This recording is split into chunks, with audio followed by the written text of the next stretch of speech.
Bismillahirrahmanirrahim. Assalamualaikum warahmatullahi wabarakatuh. Apa khabar anak-anak, sihat? Ustazah harap semuanya dalam keadaan sihat walafiat. Okey, hari ni untuk bahasa Melayu kita tengok teks ke surat 37. 36 kita tangguhkan dulu. Yang kata sendi nama tu Ustazah akan buat video lain untuk kelas yang akan datang. Kita akan tengok dulu kata arah. Okey.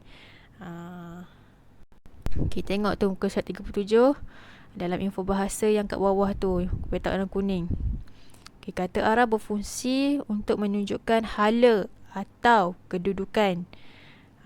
Kata arah ni kita nak tunjuk tempat sesuatu, tempat tu kat mana, kat bawah ke kan, kat mana kedudukan benda atau tempat tu.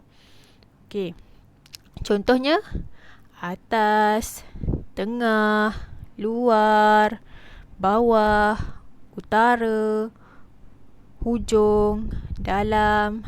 Itu antara contoh-contoh lah.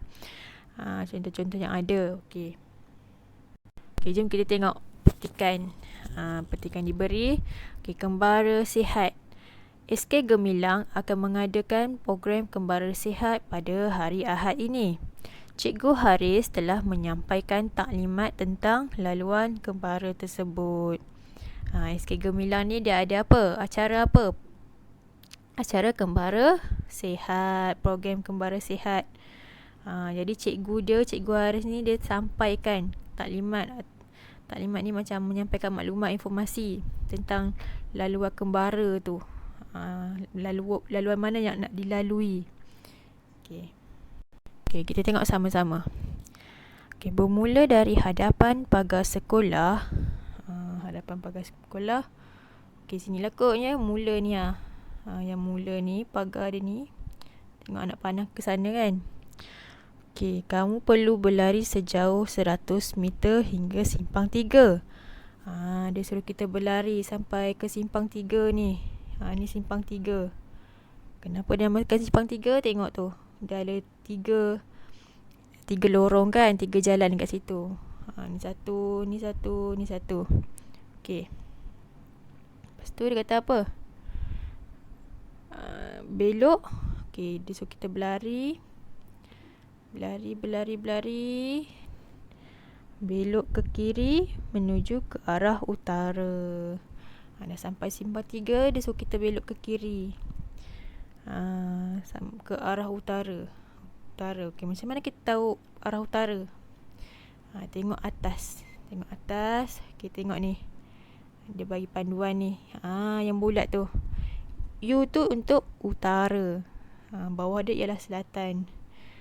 Timur dan barat kat tepi sebelah dia tu kan. Okey, kita tengok balik. Tadi dia suruh kita apa? Menuju ke arah utara. Teruskan berjalan, laju sejauh 100 meter lagi. Tadi dia suruh berlari. Ini dia suruh berjalan laju. Jadi cikgu pun berjalan laju.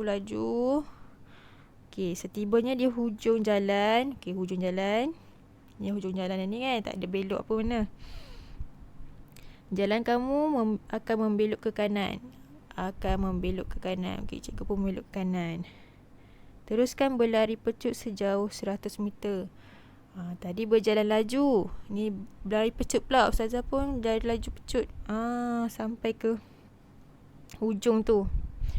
Lepas tu dia suruh belok. Yang situ dia tak bagi jawapan belok ke mana. Kita tengok belok ke mana tu. Belok ke kiri. Tengok nak panah menuju ke mana. Okey, kita tengok pula. Selepas belok ke kiri, dan mulakan larian zigzag sejauh 100 meter. Dah kita lari belok kiri, kita kena lari zigzag pula. Syuk. Zigzag. Okey. Lepas tu dia kata apa? Teruskan mendaki. Dia suruh Ustazah mendaki. Mendakilah Ustazah Bukit Sirih tu. Lepas tu kata apa? Dan menuruni Bukit Sirih. Ustazah pun turun. Okey, bermula dari Ustazah dah turun kan tadi. Jadi nak kata apa? Bermula dari apa? Bermula dari atas, tengah, bawah, dalam. Apa yang sesuai? Bermula dari bawah Bukit Sirih. Sudah dekat bawah lah tu dah. Okey, tengok. Sampai bawah dah. Kat bawah bukit tu. Dia kata apa? Berjalan perlahan sejauh 100 meter ke dia suruh saya jalan 100 meter ke apa? Dia boleh jadi dua keadaan. Sama ada yang ni, kita ambil yang ni, yang utara ni kan, menuju ke utara, ataupun 100 meter ke hadapan. Okey, dapat. Okey, dah menuju depan, belok ke kiri.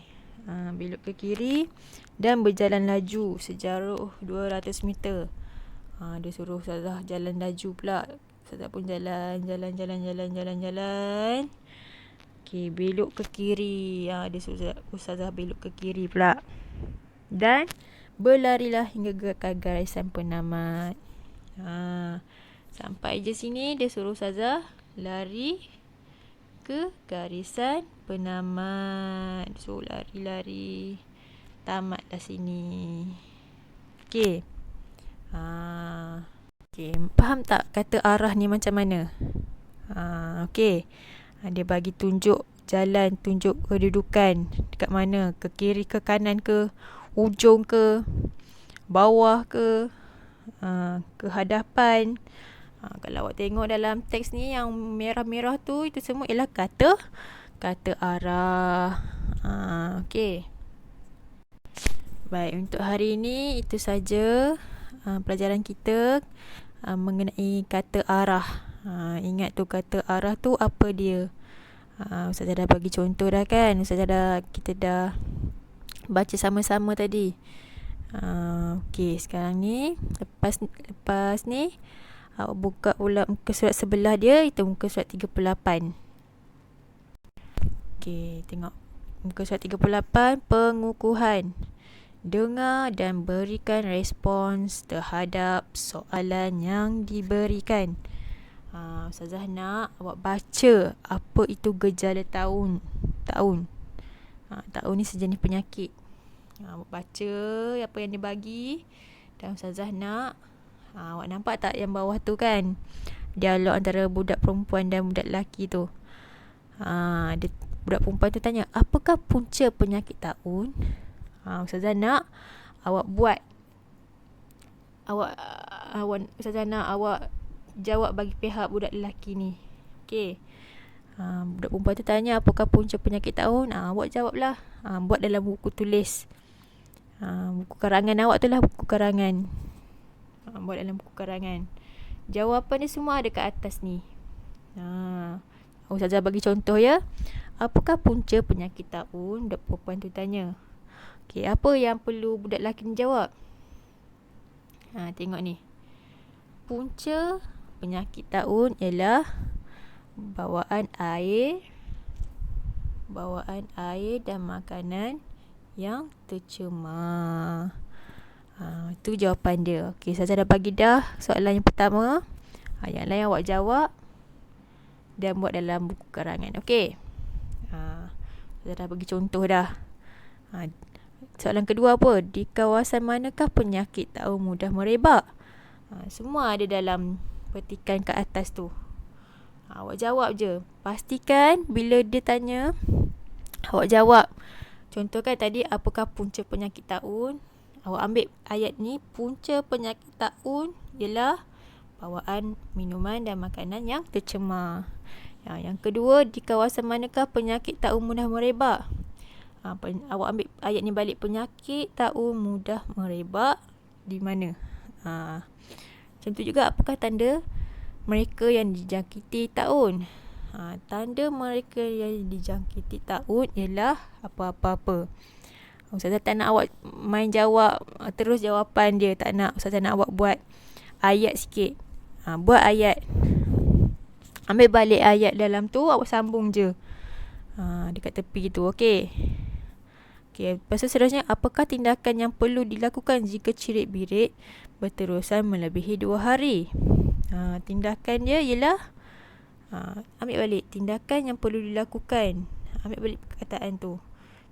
Jika cirit-birit berterusan melebihi 2 hari, kena awak kena buat apa? Okey, boleh ya. Buat dalam buku latihan karangan.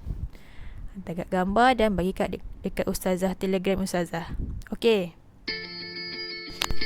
Baik. Sampai situ saja daripada Ustazah. Baik, jangan lupa buat hantar dekat Ustazah ya. Okey, Assalamualaikum warahmatullahi wabarakatuh. Terima kasih semua.